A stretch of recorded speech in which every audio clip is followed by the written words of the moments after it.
and welcome. I'm Bree and I'm here to teach you ukulele. In this lesson you'll be learning your very first song using just two chords, C and F. You'll also learn how to read chord diagrams. Learning chord diagrams when learning how to play ukulele is essential because they show us where to place our fingers for different chords. You'll see them on many ukulele charts all over the internet and in books. When you're looking at a chord diagram, you are looking at your ukulele upright. You'll see the 4 strings going vertically down and you'll see the fret markers going horizontally across. These are usually just simple black and white boxes, and then there'll be black dots showing you where to place your fingers. Sometimes there'll be numbers inside these dots, and what those numbers indicate are which fingers to use, first, second, third or fourth. So for the chord C, you will see that you need to place your third finger in the 3rd fret of the A string, which is the string closest to your toes. So once I hold it correctly, this is what you're looking at. C. When first learning a chord, it's important to play each string one at a time to make sure you've got a nice clear sound. Because when starting out, your fingertips will hurt. That's expected. Unless you've been playing another stringed instrument or you do something else that's developed calluses on the end of your fingers will be tender. That's normal. It takes a little while. Pick up your ukulele as often for short amounts of time as you can to build that finger strength.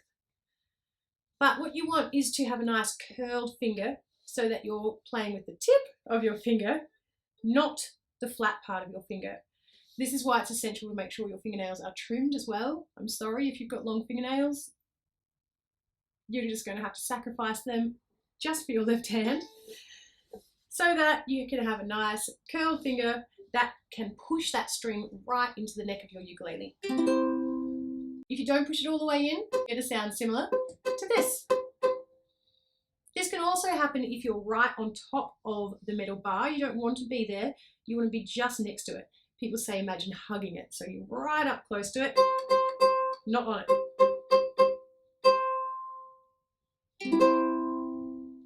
So you practice one string at a time, then a big strum.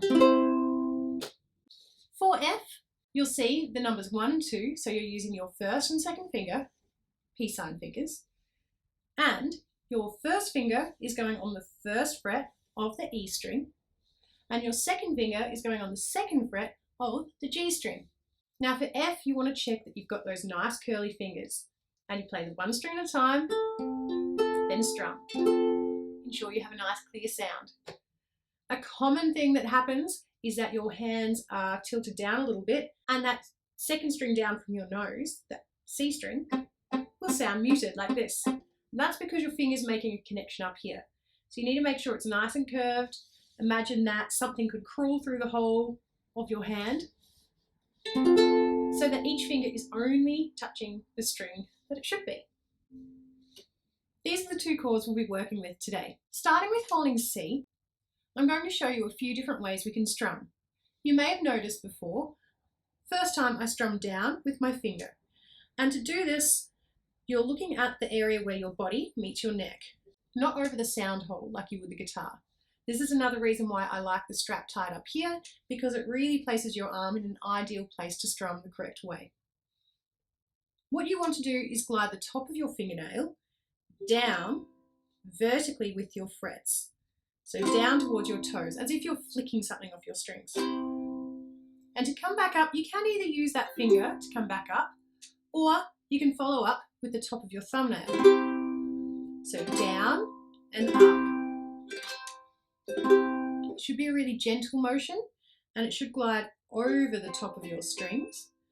If you're getting stuck, then you're pushing too hard. Your finger should follow through. You'll see that my hand is below my finger when I go down and my hand is above my thumb when I go up. So you have a rotation in your wrist as you play. Another option which is very popular for beginners is to just use your thumb. And again, to do this, you want to be strumming downwards so that your string's vibrating up and down, not out and in. If you get too far under your string, you hear that twang, you don't want that. So a rest stroke is where we strum down towards our toes.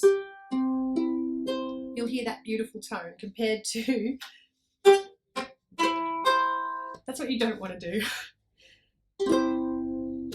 So it's up to you from here where you're going to focus on your strumming. You can choose your thumb, your finger, or a combination of thumb and finger. I do encourage you over time to try all. There are different purposes for different strums, but in the beginning, you have a lot to think about, so focus on one. Next important thing to know is understanding pulse. So when you listen to a song, you might click along, nod your head, or tap your foot. That's the pulse. You can always hear a pulse behind a song. This is really important to know, as this is where you base your strumming around. If you don't understand pulse, it's going to be tricky to play. From now, when you listen to music, see if you can just tap along, feel that pulse, practice hearing and feeling the pulse. It'll make it easier to play. So holding C, I'm just going to strum down from my nose to my toes at an even, steady pulse. See if you can join with me. I'll count to 4 and we'll start straight after. 1, 2, 3, 4, and strum.